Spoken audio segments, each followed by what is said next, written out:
Welcome to Dallas talkies. ఈ వీడియోలో మనం పూరి జగన్నాథ్ దర్శకత్వంలో రామ్ పోతినేని మరియు కావ్య తాపర్ జంటగా నటించిన డబుల్ స్మార్ట్ చిత్రం గురించి మాట్లాడుకుందాం. కథ విషయానికి వస్తే శంకర్ చిన్నతనంలోనే తన తల్లిని పోగొట్టుకుని దొంగలా మారి దొంగతనాలు చేస్తూ బతుకుతూ ఉంటాడు. అలాగే తన తల్లి చావుకి కారణమైన వ్యక్తి కోసం కూడా వెతుకుతూ ఉంటాడు. ఇంకొక వైపు డ్రగ్ మాఫియా డాన్ అయిన బిగ్ బుల్ తన మెమొరీని ట్రాన్స్ఫర్ చేయాలని ఇంకొక వ్యక్తి కోసం వెతుకుతూ ఉంటాడు. అంటే తన బ్రెయిన్ లో ఉన్న మెమొరీని వేరొక వ్యక్తి బ్రెయిన్ లోకి ట్రాన్స్ఫర్ చేద్దాం అనేది ఇతని ఆలోచన. అసలు ఈ బిగ్ బుల్ ఎందుకు తన మెమొరీని వేరే వ్యక్తి బ్రెయిన్ లోకి ట్రాన్స్ఫర్ చేద్దామని అనుకుంటాడు? అసలు ఈ మెమొరీ ట్రాన్స్ఫర్ ఎలా జరిగింది, చివరికి ఏమైంది అని తెలుసుకోవటమే మిగిలిన సినిమా. పూరి జగన్నాథ్ అల్లుకున్న ఈ కథ మెమొరీ ట్రాన్స్ఫర్ నేపథ్యంలో పర్వాలేదనిపించింది. అయితే ఈ కథని ప్రజెంట్ చేసిన విధానం మాత్రం ఆకట్టుకోలేదు. అక్కడక్కడ రామ్ ఎనర్జెటిక్ పర్ఫార్మెన్స్ తో కొన్ని సన్నివేశాలు మాత్రం పర్వాలేదనిపించాయి. ప్రీ క్లైమాక్స్ లో వచ్చే ఒక ట్విస్ట్ మినహాయించి పూర్తిగా కథనం ప్రిడిక్టబుల్ గా అనిపించింది. పూరి గత చిత్రాలైన ఇడియట్, అమ్మా నాన్న తమిళమ్మాయిలో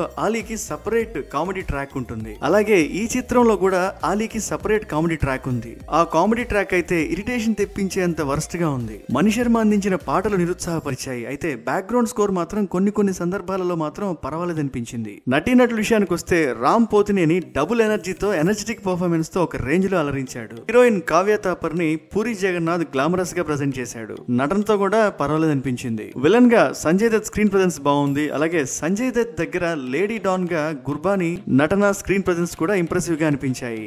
ఈ రివ్యూని మీకు అందించిన వారు ప్రపంచంలోనే మొట్టమొదటిగా అన్ని రకములైన విద్యా బోధనలను ఆన్లైన్ ద్వారా ప్రపంచ నలుమూలలా అందిస్తున్న సంస్థ ఈనైస్ నందు అన్ని వయసుల వారికి అవసరమైన IT, non IT, arts and fitness క్లాసులు నేర్పించడంతో పాటు విద్యార్థులకు విదేశాలలో చదువుకునే అవకాశం మరియు ఉద్యోగ అవకాశాలని కల్పిస్తుంది. మరిన్ని వివరాలకు www.enice.com ని సందర్శించండి. ఫైనల్ గా చెప్పేది ఏంటంటే, ఈ వారం విడుదలైన డబుల్ స్మార్ట్ చిత్రం చాలా వరకు నిరుత్సాహపరిచింది. Puri Jagannadh trademark taking ఎక్కడా కనిపించలేదు. అయితే పూరి జగన్నాథ్ గత చిత్రం అయిన లైగర్ కంటే కొంచెం బెటర్ అని మాత్రం చెప్పగలం. డాలస్ టాకీస్ ఇస్తున్న రేటింగ్ 2.25/5. ఇంకొక రివ్యూతో మళ్ళీ కలుద్దాం. అప్పటి వరకు సెలవు. ఈ రివ్యూ మీకు నచ్చినట్లయితే లైక్ చేయండి, షేర్ చేయండి, కామెంట్ చేయండి. అలాగే ప్రతి వారం విడుదలయ్యే కొత్త చిత్రాల రివ్యూల కోసం please subscribe Dallas talkies channel. Also don't forget to hit the bell icon.